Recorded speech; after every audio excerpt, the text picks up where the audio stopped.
Good afternoon. My name is Will Alton. Thank you to you all for joining us for this event. I'm going to give you a quick introduction to how this will work, and then we'll get on with the session. Before I get started, on the bottom right of your screen, you should see a little box with the letters CC in it. If you wish to see closed captions of our speakers' words, then click on the CC button and they should appear after about half a minute.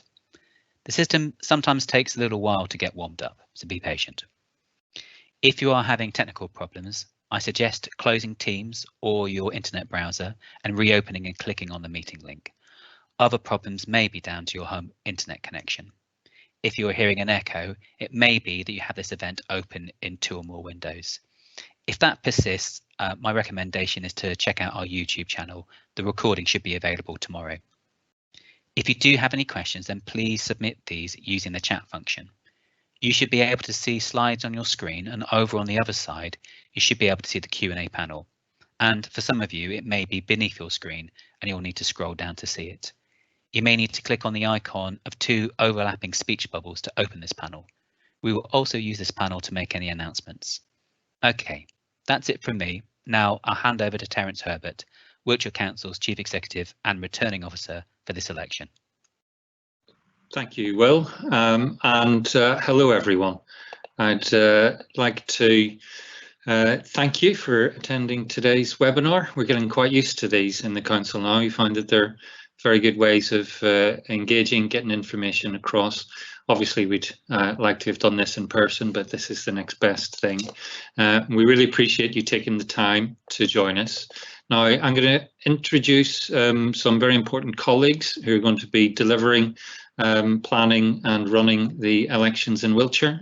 So we'll run through those introductions first. First up is Ian Gibbons, who's the Council's Director of Legal and Governance. Hello, some of you may know me from assisting with previous elections and running various counts over the years.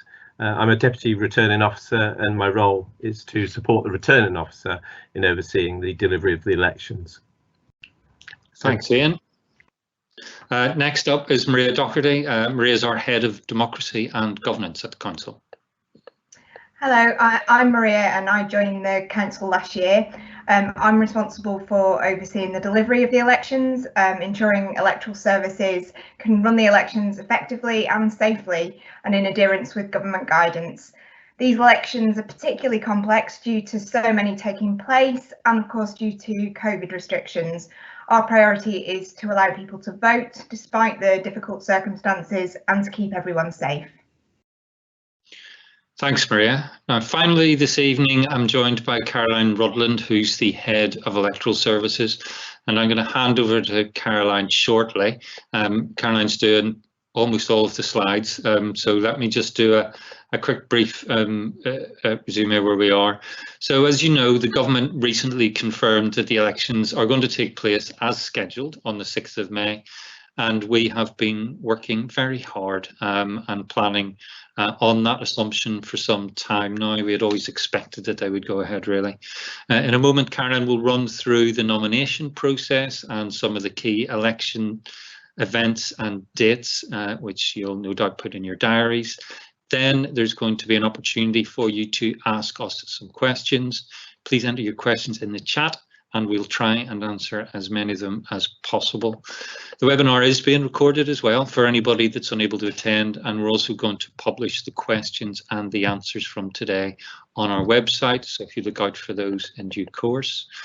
Now, firstly, I would like to reassure you that we are working extremely hard to ensure that the elections are run as safely as possible during the pandemic for the election staff, for the public, and for the candidates themselves. Now, most of our usual processes have been adapted to meet the COVID requirements, and I'm sure you can imagine they're ever changing, and we are always reviewing and following any advice or updates from government and the Electoral Commission.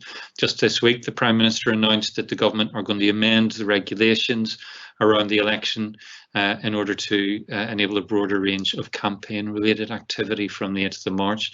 Now, we're still waiting a lot of further detail on what this actually means, but please rest assured we will keep you updated. We're working through the logistics of the postal vote opening and the count.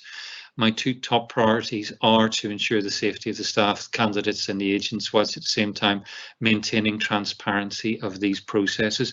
This does mean, however, that we have to reduce the number of people that can observe, but we will update you as soon as we can on all the risk assessments have been carried out. There's also been some legislative changes, and Caroline will talk about those, and well, those that are specific to the elections. And whilst we ensure polling stations are safe, we do appreciate that some voters may not feel comfortable to vote in person. Therefore, our key message is for people to apply to vote by post if they can, and we'll be emphasising this over the coming months. I have been pushing the postal vote option at every conceivable opportunity, and I would ask that you do the same. It will help us to deliver a safer election. For those of you who've been involved, candidates, election agents, who've been involved in elections before, this election will be different, but we will talk to you throughout and work with you so that you know all of the changes that we're going to be making and implementing. We are determined to provide a very safe election and for a very fair and transparent election, but there will be some slight modifications, so please bear with us. The logistics can't be underestimated. This is going to be one of the biggest elections in the country, and now it's going to be made even more difficult because of the COVID regulations, but trust me, it will be successful. So with that, I'm going to hand over to Caroline. Okay, thank you, Terence. Hello, everybody. Next slide, please. To start with, I thought it would be worthwhile explaining the two main roles in the elections process, because you'll hear these names quite often. There's the returning officer, who's responsible for the running of the actual elections, and then there's the electoral registration officer, and they are responsible for maintaining the register of electors and the absent votes lists. Now, absent votes is the terminology we use in elections for postal or proxy voting. Both these roles are held by Terence Herbert, but the electoral services team work with him to fulfil the requirements of those roles. Next slide, thank you. So you will see from this slide that we'll be running over 400 elections on the 6th of May. We'll have the Police and Crime Commissioner election, which was postponed from last year, Wiltshire Council elections, the Town and Parish elections, and we've got a few neighbourhood planning referendums as well. The slide also shows the size of our electorate and the current number of electors that have a postal vote. Now, as you can imagine, not all of the elections will go to a poll. As an example, for the last Unitary and Parish elections in 2017, there were 169 contests in total. That was 97 of the 98 Unitary areas and 72 of the Town and Parish areas. Next slide, please. So this slide provides the dates of the statutory election timetable, which is what we use to run the elections. And this is available on our website and the Electoral Commission website. The latest date that the returning officer can publish the notice of election is the 29th of March. However, you'll notice on this timetable that we are actually publishing the notice of election earlier on the 11th of March. This is to accommodate the number of nominations we are anticipating. With 2,217 seats available across the county, we are expecting to receive between 2,500 to 3,000 nominations, and therefore we would advise that you submit your nomination papers as early as possible. The Electoral Commission provides some guidance, and it's strongly recommended that you read this, and we've put the links in the chat for the website to this. Please be mindful that there's different guidance for whether you're standing as a unitary councillor or a town and parish council councillor, a candidate, so you need to make sure that you select the right one. We've also provided a link to our web pages on the Wiltshire Council site, and we will regularly update that with any useful information with regards to the election. And again, finally, we've posted a link to the government website because as we are in a pandemic, we are following the latest guidance, so it's worth having a look at that. So following on from the Electoral Commission guidance, I just wanted to go through some common queries that we receive regarding nominations. For qualifications and disqualifications for a standing as a candidate, these are all listed in the Electoral Commission guidance, and it is for you, not the returning officer or his staff, to decide if you are eligible to stand. If you have any doubt, you must seek your own legal advice. Commonly used names. The nomination paper requires you to enter your full name. There is an option to enter a commonly used name if you are known by another name. For example, if your name is Andrew, but you're normally known as Andy. It is the commonly used name that will appear on the ballot paper and the statutory election notices. Please read the Electoral Commission guidance carefully, as this explains this in more detail. And again, the returning officer and his staff are unable to advise. For the subscribers, now these are the people that sign your nomination paper to support you standing as a candidate. It's important that these people sign are already registered as an elector and are listed on the electoral register as at the 1st of March. They must also be on the electoral register for the area in which you wish to stand. So if it's for a unitary election, it has to be the unitary division, and if it's for the parish election, then it has to be the parish, or if the parish or town is warded, it has to be that ward. Home address form. This is where you can choose not to have your home address printed on the ballot paper and other statutory election notices. If you choose to do this, you must complete part 2 of the form, and the electoral area that you need to use is Wiltshire. With regard to the nomination form itself, the name and description must be completed before you obtain signatures details. And then for the description on the nomination paper, if you're standing for the unitary area, you can use a description of a political party, the word independent, or it should be left blank. For town and parish council elections, you can have a political party description, the word independent, or a description of up to 6 words. Again, you need to read the Electoral Commission guidance on this for clarification. Next slide, please. So the deadline to submit nomination papers is 4 p.m. on the 8th of April 2021. Any received after this date and time will not be accepted under any circumstances, and they can only be delivered to the venue that is listed on the notice of election. A complete nomination consists of the nomination form, the home address form, and the consent to nomination. The consent to nomination form is actually 4 pages long. Page 1 requires completion, and page 2 to 4 are extracts from the legislation. However, all 4 pages must be submitted.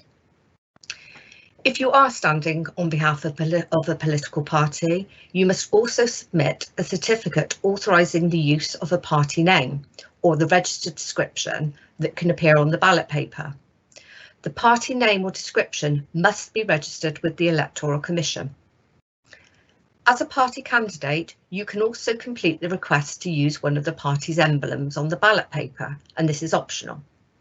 This emblem must be registered with the Electoral Commission, and if the political party has more than one emblem, we will ask you to confirm which one you wish to use. For unitary council elections, candidates can also appoint an election agent, or they can be their own agent, and the deadline for this is the 8th of April. Next slide, please. So, nomination process. All nomination papers must be hand delivered, but they can be delivered by anyone that you trust. To manage the volumes of nominations and to maintain COVID requirements, we have split Wiltshire into 3 distinct areas: North, Central and South. Each area contains a nomination receipt venue and a count venue. Each unitary division and the parish areas that fall within that unitary division have been allocated to one of these 3 areas. Nominations will only be accepted at those locations. Details of this are available on our website now and will also be shown on the notice of election when it is published on the 11th of March. We've set up an online booking system which will be available on our website from next week. to allow you to book appointments from the 12th of March onwards. You'll need to set up an account to log in, and if you've used our Wiltshire Council Household Recycling booking system, then you can use the same login as you use for that. You'll need to enter the name of the person that's actually attending and what type of nomination papers you are submitting. There will be space for you to enter the number of nominations if you are bringing in several at once. So, for example, if you're a parish clerk or an election agent. However, we will only accept nominations for the specific areas assigned to that nomination venue. We strongly advise that you make an appointment so that we can provide an informal check of your nomination first. By booking an appointment, it helps us to manage the flow of the people attending to keep you and our staff safe. If you do not make an appointment, you may be required to wait until a member of staff is free. If you're not able to attend your appointment for any reason, you can log into your account and cancel it. This then frees up the slot for somebody else. If you do have any difficulty accessing the online system, please contact us using the details provided in the chat, and then we can make an appointment on your behalf. Again, I can't stress enough that we advise that you submit your nomination papers as early as possible. So the next slide just shows you a breakdown of the areas from north, central and south. Next slide, please. You may already be aware, but the number of subscribers, which are the people who support and sign your nomination, for Unitary nominations have been reduced from 10 to 2. This is a temporary change to the legislation in light of the COVID-19 pandemic. Parish nomination papers remain the same with 2 subscribers.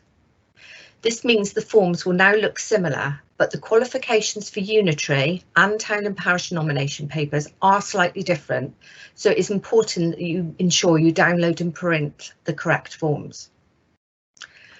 Please make sure your subscribers are aware their information will be published on statutory notices.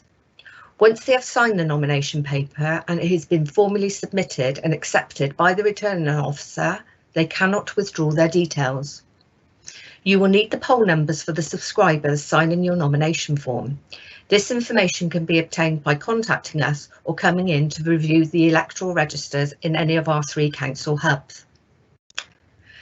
As candidates, you are entitled to request a copy of the electoral register and the absent vote list for the area in which you wish to stand. The request forms are available on the Electoral Commission website, and even though we are allowing submission of nomination papers before the 29th of March, you do not officially become a candidate until that date, and therefore you're not legally permitted to receive registers until then. Next slide, please. Thank you.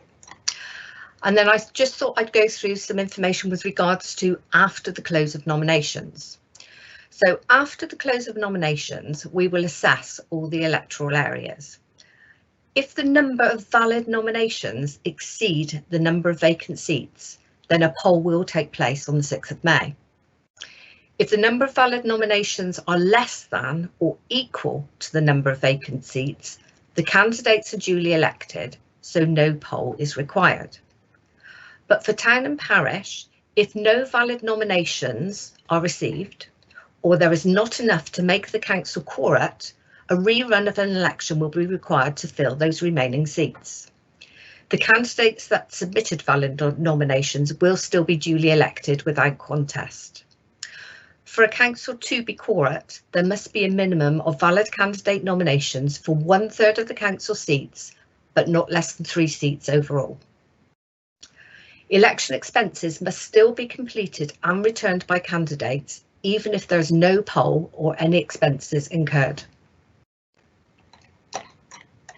So, as we mentioned earlier, there are a few changes to the legislation that you need to be aware of. So, as I said earlier, for Unitary nominations, you only need to have 2 people sign your nomination paper form now. There's been an increase in candidate spending limits, which are £806 plus 7p per elector. Limits will be available on the website in due course. This is expenses that you cannot reclaim, but it's just the maximum limit of expenses each candidate can incur for their campaign. Government has also laid draft legislation to change proxy votes to include COVID-19 related reasons. We are not aware of the details at the moment, but we will advise you further when these are known. So with regard to the COVID-19 arrangements, we're doing everything we can to keep everybody safe so that this election is run safely. So we're providing an appointment system for nominations. We've risk assessed all our polling stations, and we've also are issuing separate postal packs for each election type. This is to limit the human contact with the ballot papers before it reaches the elector. It allows us to provide specific instructions for each election type, as the voting method will be different for each type. Electors will be required to post back each ballot paper separately in the envelopes provided.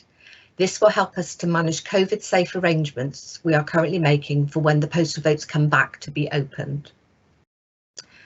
As previously stated, count venues will be in the same designated areas, north, central, south, and those unitary and parish areas that were assigned to those areas for nominations will also be assigned to the relevant count centre.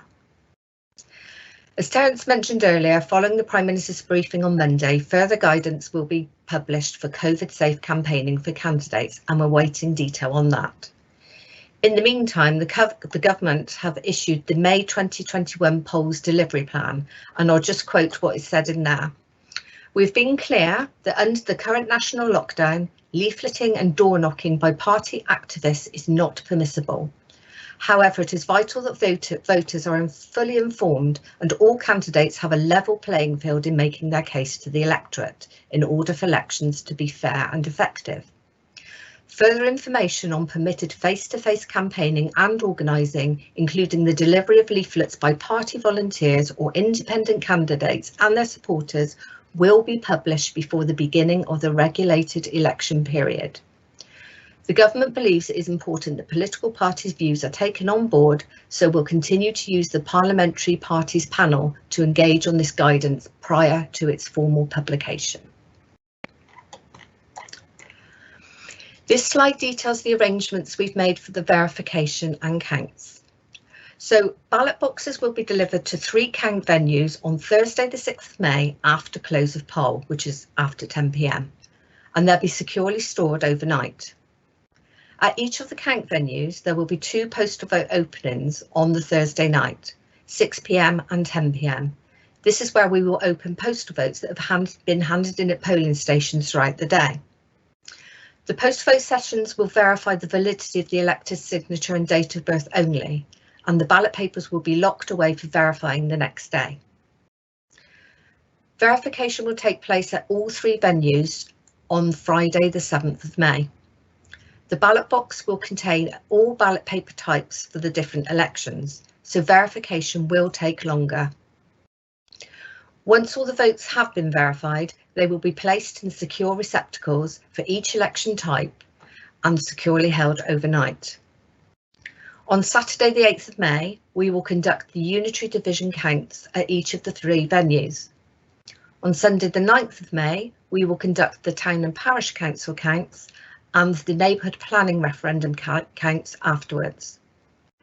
To meet social distancing requirements, each day's counts may be staggered over the day, and we'll be able to provide you with full details of this nearer the time. On Monday the 10th of May, we will conduct the Police and Crime Commissioner count, and this will take place in Salisbury only. We're still working with our public health colleagues on the count arrangements, and we hope to be able to share this with you over the next few weeks. So just some other key dates for your diaries. We will be sending the initial poll cards out to electors around the 29th of March. It will be 1 poll card referring to all the election types. For the areas that we have a neighbourhood planning referendum, those electors will be sent a separate poll card, which will be pink in colour and will also be delivered around the 29th of March. Due to the number of different types of elections taking place, postal voters may receive up to 3 or 4 postal ballot papers, which could be potentially around 200,000 postal votes that we actually send out. These will be sent out from around the 20th of April onwards. And finally, these are our contact details for electoral services. And now I will hand back to Terence. Thank you, Caroline. That was very informative, lots of good information there. And remember, if you want, you can watch this webinar back again. It'll be on our YouTube channel.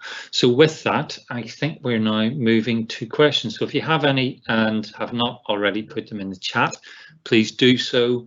And I think we have a few questions coming through now, Will, don't we? Yeah, no, thanks very much. The first one's for you, Terence.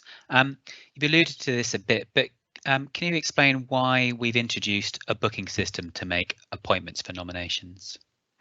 Yes, well, that's pretty straightforward.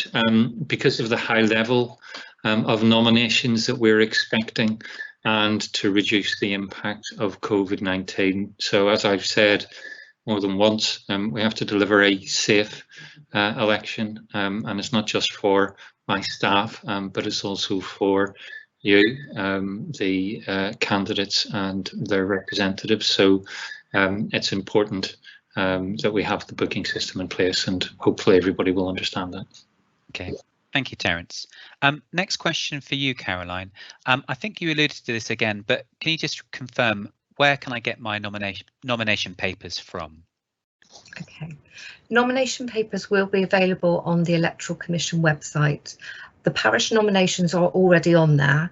With the Unitary ones, because of the recent change in legislation to reduce the number of subscribers from 10 to 2, they will be available on the Electoral Commission website in the next day or two if they're not already on there. Okay, that's brilliant. And can I, by the same token, so where do I return my nomination papers? Okay, details of where you return your nomination papers to will depend on the area that you're standing in. The information for all those areas are already on our website, and it's also detailed on the notice of election, which will be published on our website on the 11th of March. Okay, that's fantastic. Another one for you, Caroline. When will we know the other candidates who are standing, and where will we find that information? Yes, okay, so close of nominations is 4 p.m. on the 8th of April. By law, we have to provide a statement of persons nominated. So this is a list of those nominated people that are valid and are standing for those elections. That has to be published by 4 p.m. on the 9th of April. So by that point or that time, we will have that available on our website for you. Okay. Could I ask the next one to Terence about postal vote applications? When I know we're encouraging as many people as possible to apply for postal vote applications, when is the statutory deadline for that? Okay, so yes, don't forget to apply for your postal vote, and the statutory deadline for the receipt is 5 p.m. on Tuesday, April the 20th, 2021, and in addition to that, the statutory deadline to register to vote is Monday the 19th of April of this year. The statutory deadline for new proxy votes at 5 p.m. on Tuesday the 27th of April. Okay, thank you very much. Question for Caroline. What role will lateral flow testing for coronavirus play in ensuring, for Terence, sorry, what role will lateral testing for coronavirus play in ensuring that the elections are as safe as possible whilst allowing for maximum transparency of the democratic process?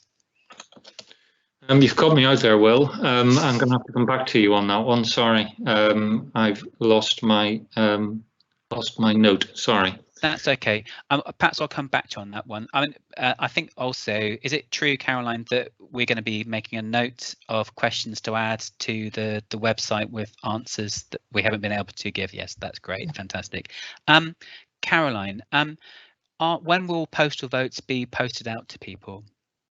Postal votes will be sent out around the 20th of April for the first batch, with the second batch going out around the 27th of April. Brilliant. And if an elector says that they have a lost or spoilt ballot paper, can they apply for a new one? Yes, they can. Once the ballot papers go out, if they spoil a ballot paper, then they can contact us and they can arrange to come into one of our reception areas and get a replacement, or we can post another one out to them. If they've lost their ballot paper, the legislation is slightly different on that, and then they can't actually apply for that until the Friday before poll day. Okay, and just again another one on postal votes. Some people might notice that the postal vote opening venue has been changed. Why is that?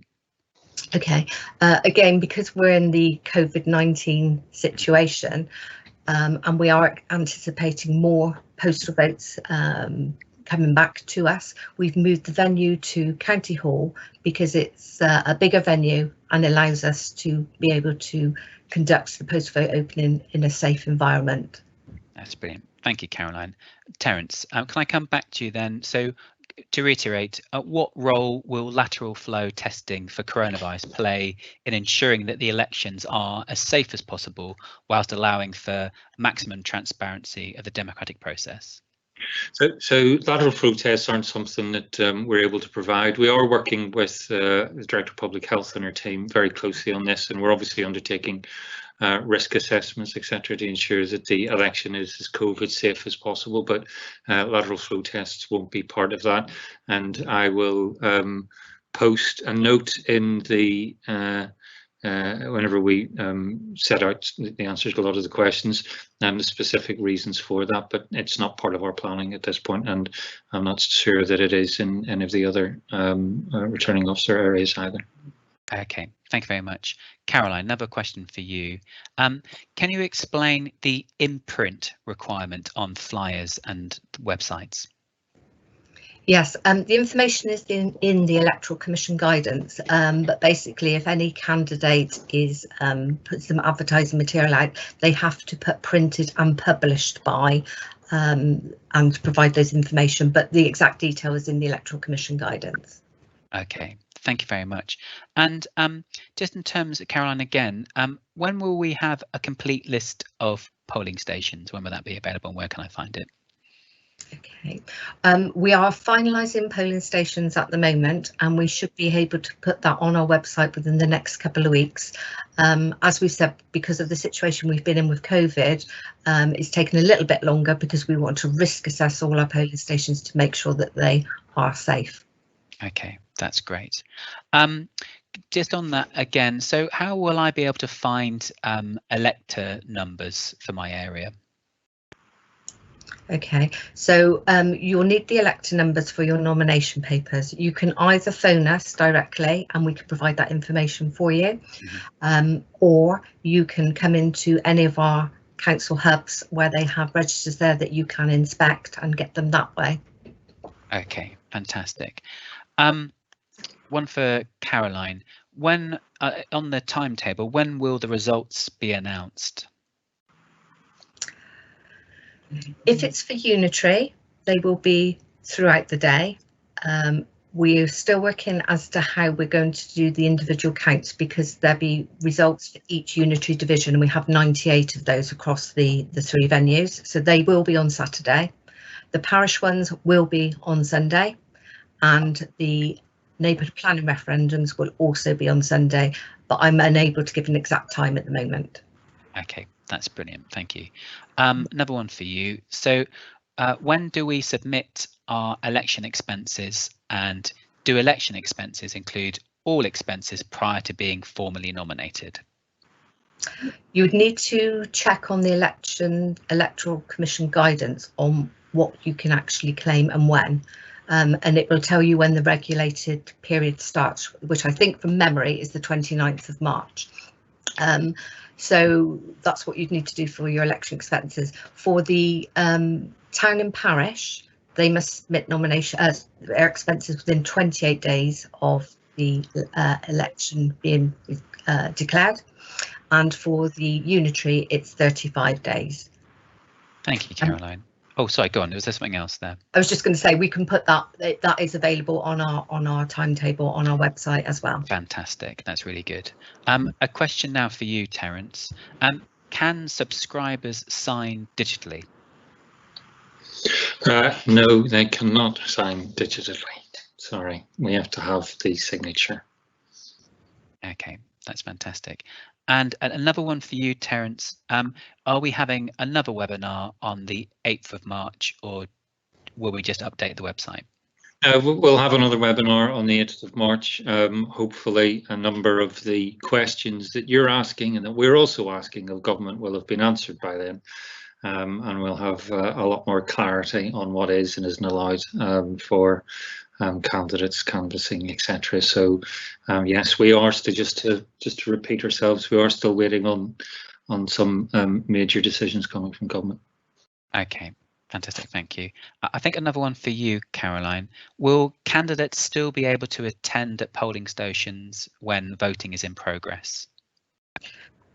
Current legislation allows candidates to attend polling stations. However, I only put a caveat on this because, like I say, we are awaiting government's guidance. So we need to make sure it's managed in a COVID safe way. So at the moment, the legislation is that you can still attend polling stations. Okay, thank you. For you, Caroline, again, can I have I think you may have mentioned this before, but just to reiterate, can I have a register of electors and absent voters list? Yes, as a candidate, you're entitled to both of those for the area that you're standing in, but they're not available until you officially become a candidate, which is the 29th of March. The request forms are available on the Electoral Commission website, or we can send them to you. Thank you very much, Caroline. Another for you. Do signatures have to be wet versions, i.e. original signatures, or are any electronic signatures allowed in the process? No electronic signatures are allowed at all. It has to be the actual signature. So forms have to be printed off, signed in pen, but then they can if it's a postal vote, it can be scanned back to us. That's absolutely fine. Nomination papers have to be hand delivered. Okay. I think we might be at the end of the questions that I've got on my list and the questions that we've had through from the audience. Well, we've got one there that's asking about the devices for a count this year. We've looked at the different count venues and the amount of staff that's required, and for us to have more than the 3 count venues that we've already identified just wouldn't be logistically possible. So Caroline, correct me if I'm wrong, all but one of the Unitary, all of the Unitary devices are in Trowbridge, and one of the Parish areas is in Chippenham, isn't that right? That's right, yeah. So Devizes Town Council is divided into wards, and it's just the one ward that comes under the Brom, Roud and Roundway Unitary Division, where nomination papers and the count will be in Chippenham. Thank you. Caroline, there's one just to say to the audience, I think we've had just over 190 people on the call, so we are getting a lot of questions coming through, just kind of working through which ones to ask next. But can I ask Caroline, when will a list of polling stations be issued, especially related to where there are ward boundary changes? Yes, as we are still finalising the polling station. Sorry, we've finalised the polling stations. We're just finished with the risk assessments. They will be available on our website in the next few weeks. Okay. Can I just pick up one there, yeah. well, which is around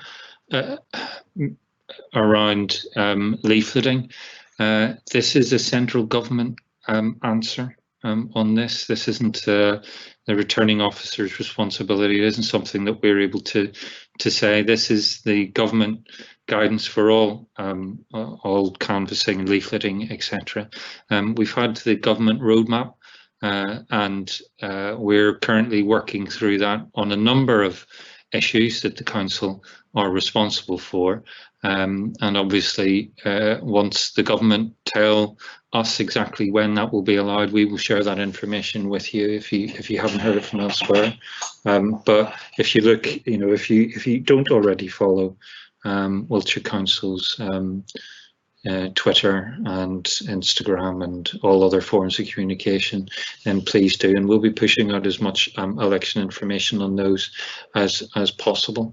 So yeah, Sorry, Will, you were going to say something. No, that's okay. It's really helpful. A question for Caroline about nomination packs.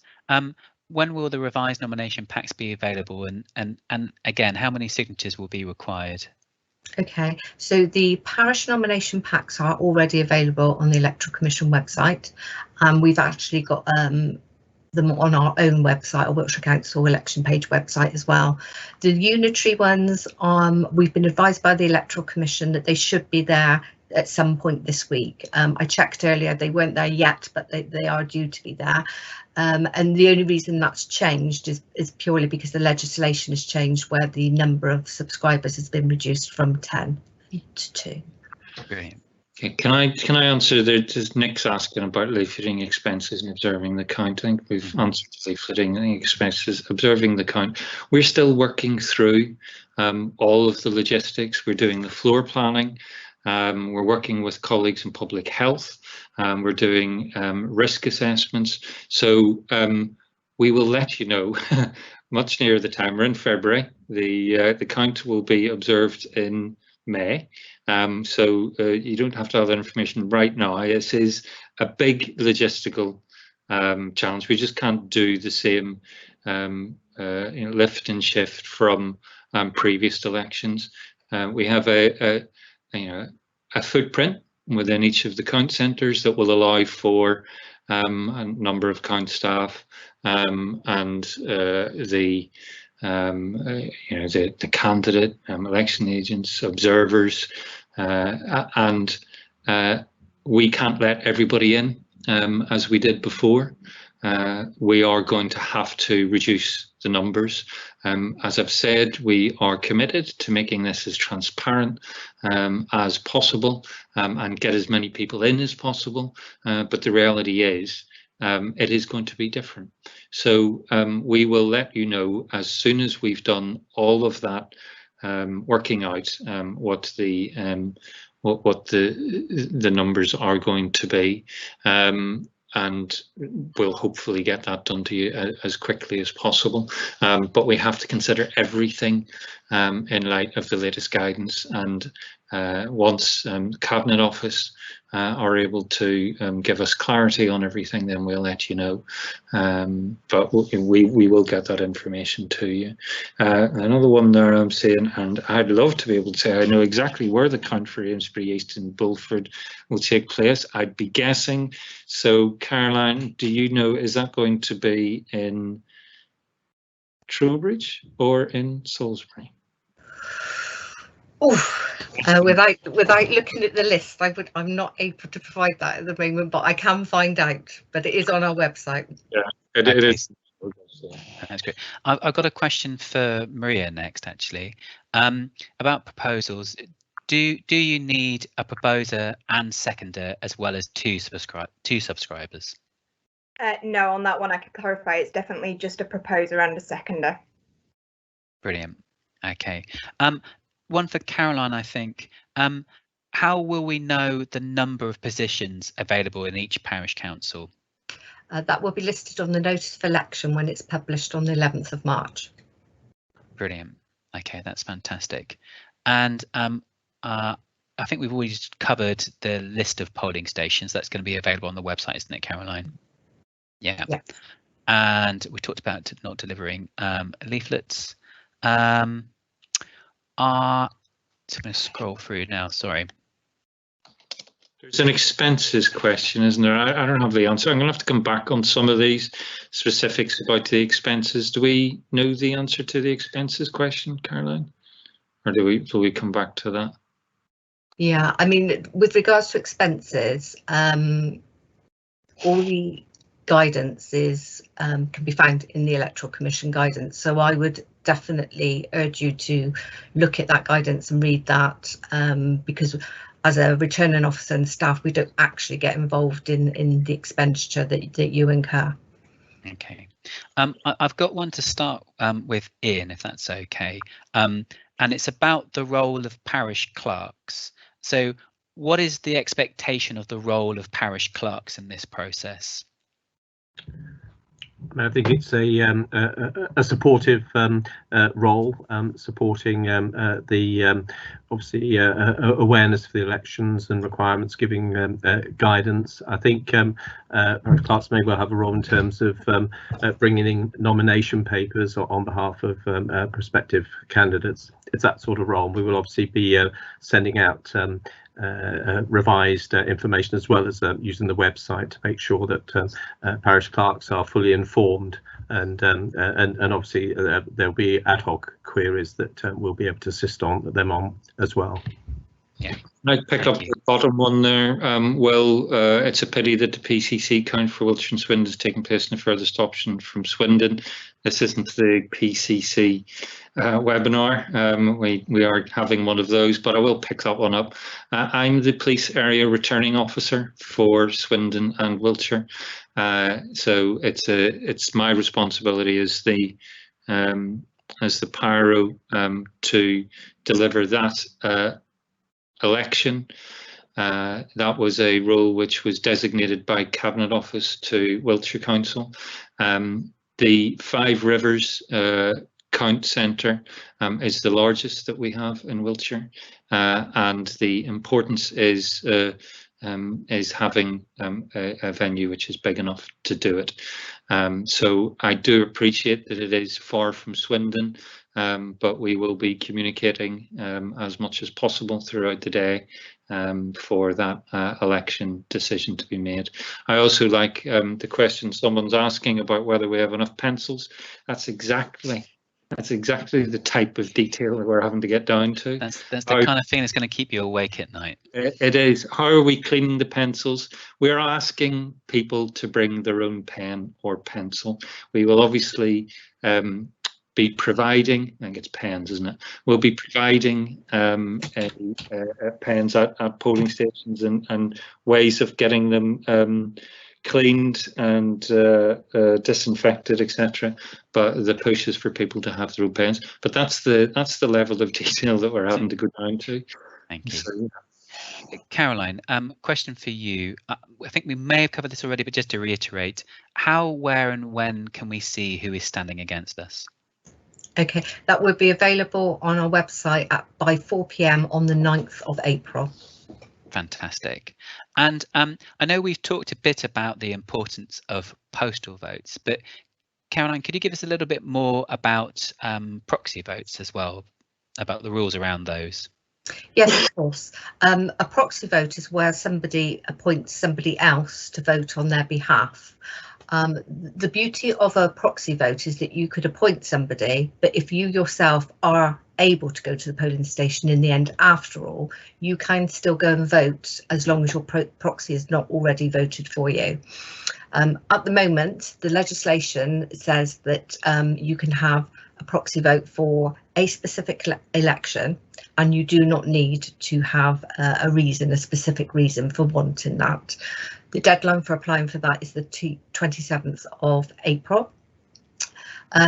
As we've said earlier, there is some legislation that's coming in with regards to COVID-related reasons and proxies. I can't give you any information on that until I know the legislation is published and we've been provided with more detail. Okay, and I assume perhaps then that we'll be updating that information on the website so people can see that updated government guidance about COVID-related reasons for someone applying for a proxy. Yes. After the 27th of April, people currently can apply for an emergency proxy up until 5 p.m. on polling day, and the reasons for those are specific. It has to be due to work or medical disability. Mm-hmm. And this is where the COVID element will be included, but at the moment we don't know any more detail than that. Okay, that's fantastic. Thank you, Caroline. Terence, another question for you. How do the expenses work if I'm standing for both a unitary and a parish council election? I don't know if you're actually going to be standing, Ian. Well, I thought Ian said that. Well, I don't know if you're standing, but if someone is standing for both unitary and parish, they're both separate, so you have to complete both sets of election expenses forms for those. Brilliant. Just to clarify, I think I'm politically restricted, so no. Okay, and Caroline, where I'll be able to get information, a map of each ward available, so I know where the communities my potential electorate may be in. Okay. The unitary divisions, the Wiltshire Council unitary divisions have changed as a result of the boundary review that we had. So all the maps for those are on our website already. For existing parish areas, you are able to get that by going online to Ordnance Survey Maps. And for areas that have been recently changed by the community governance reviews that we've had, those maps are available on our election page website as well. Fantastic. And how am I able to get information about which streets are in my area? Would that be to going to the offices?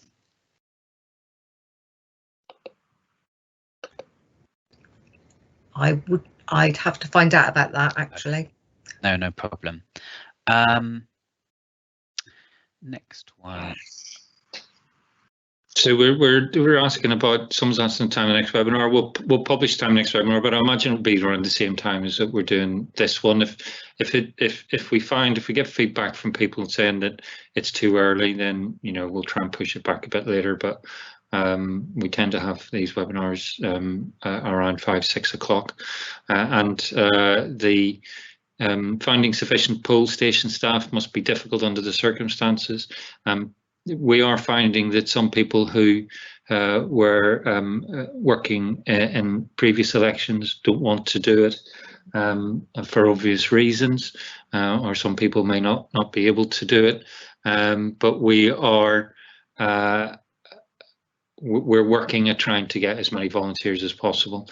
We have a large workforce in the council, which will obviously be we'd be looking to asking people to get involved, but given the logistical issues that we have and the necessity for us to have peripatetic team, for example, if people, presiding officers or poll clerks or whatever, phone in saying, oh, I have to isolate, we have to have a body of team. And some of the considerations that Ian, Maria, Caroline are wrestling with is whether we have an extra volunteer or member of staff at some of the larger polling stations, for example. So yes, we do need a number of volunteers, and we are pushing out comms for that, aren't we, Carrie? Aren't we asking for volunteers through different areas? Yes, so we will be doing a push for election staff, just working through how many staff we need, which different roles, any additional roles required on top of the usual staffing, and then we'll be doing a campaign shortly to request staff. Okay, I think I have answered the leaflets and how that puts independent candidates at a disadvantage. We are waiting on government guidance. We continue to wait on government guidance. And once that's issued, we'll be able to share that information with you. But we really are unable to advise you on that at this point in time. Okay, thank you. I think it might be just to reiterate an answer previously, Caroline, but will the names of the proposers and seconders be published? Yes. The proposed and the seconder names will be published on the statement of persons nominated. Brilliant, fantastic. I think you kind of reiterated the importance of stating that to those people before they kind of signed that earlier on. Yes. Just a question, Caroline, about the nomination packs. Is the onus on candidates to download their own nomination packs and print them, or will the council be providing any hard copies? We are making it available so that people can download their own packs. However, if for some reason they don't have a printer or something like that, they can contact us and we can send them one, or they can come into any of our 3 council hubs and we will print one off for them. Great, that's it. I think that's probably the last question that we've got time for. Terence, can I just hand it back over to you for any final comments? Okay, thanks, Will, and thanks to the team for doing this webinar. I hope you found it useful. We will be putting the recording on the YouTube channel, and we will publish the questions. And for those that we didn't get to, or people didn't think that there was a fulsome enough answer, we'll make sure that we put as much detail in as possible. The next webinar, hopefully, will have a little bit more detail, and I'm keen, as I'm sure you are, the communication is frequent and as informative as possible. This is an election like no other. I was at a webinar with Caroline and Maria yesterday, and with the Cabinet Office, and the recognition about how challenging this is going to be, I think, is there from government.